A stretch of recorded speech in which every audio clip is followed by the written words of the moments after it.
সবাইকে শুভ বিজয়া। পুজোর আমেজ রেখেই আজকে ভিডিওটা শুরু করছি।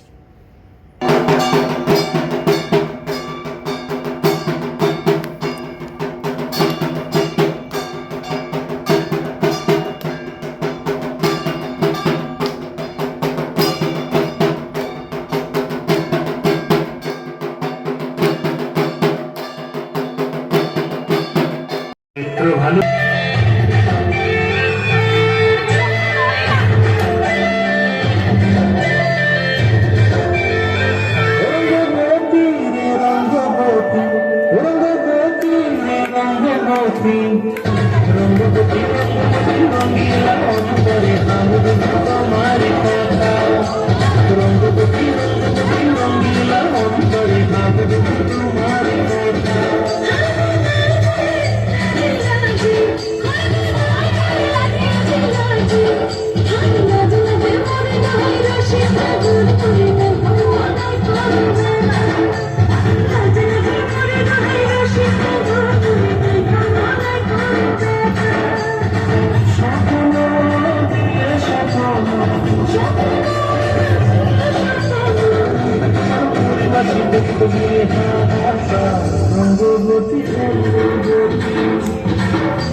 হাই, কেমন আছো তোমরা?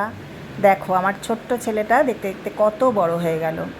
জন্মদিন ছিল 4 তারিখে, তার কিছু মুহূর্ত তোমাদের সাথে আমি শেয়ার করছি।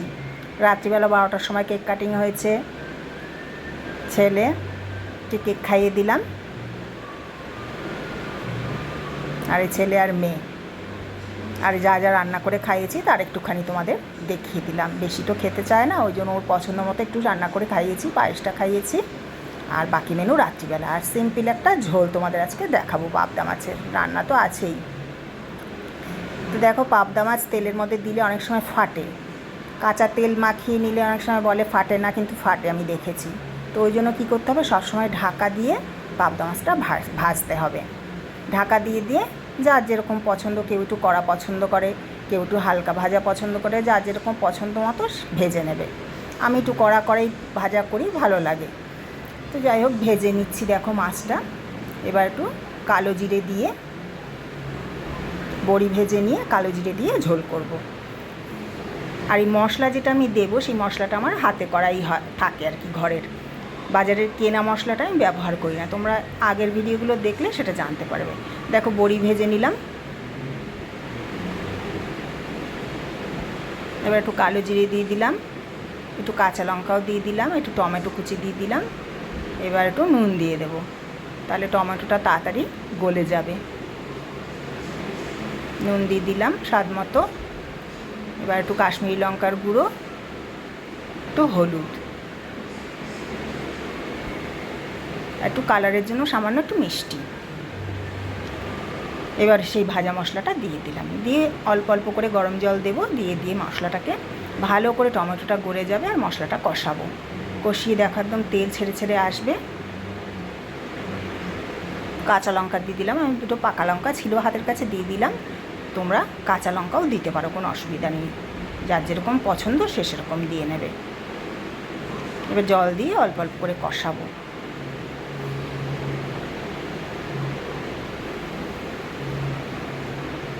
গরম জল দিয়ে দিলাম, তেল ছেড়ে এসছে পরে। মাছের ঝোল মোটামুটি রেডি। মশলাটা যেহেতু ভাজা থাকে ওই জন্য এই ঝোলটা হতে, গরম জলটাও দিয়েছি, একদম ঝোলটা হতে সময় লাগে না। তো এই মাছগুলো বড়িগুলোও দিয়ে দিলাম। আর ফুটে উঠলে একটু ধনে পাতা ছড়িয়ে দেবো, আর কালারের জন্য ঝোলটার একটু সামান্য হলুদ দিয়ে দিলাম, দিয়ে একটু ঢাকা দিয়ে ফুটিয়ে নিলেই দেখো ঝোল রেডি। এবার একটু ধনে পাতা ছড়িয়ে পরিবেশন করবো। আজকের মতো টাটা, সবাই ভালো থাকবে।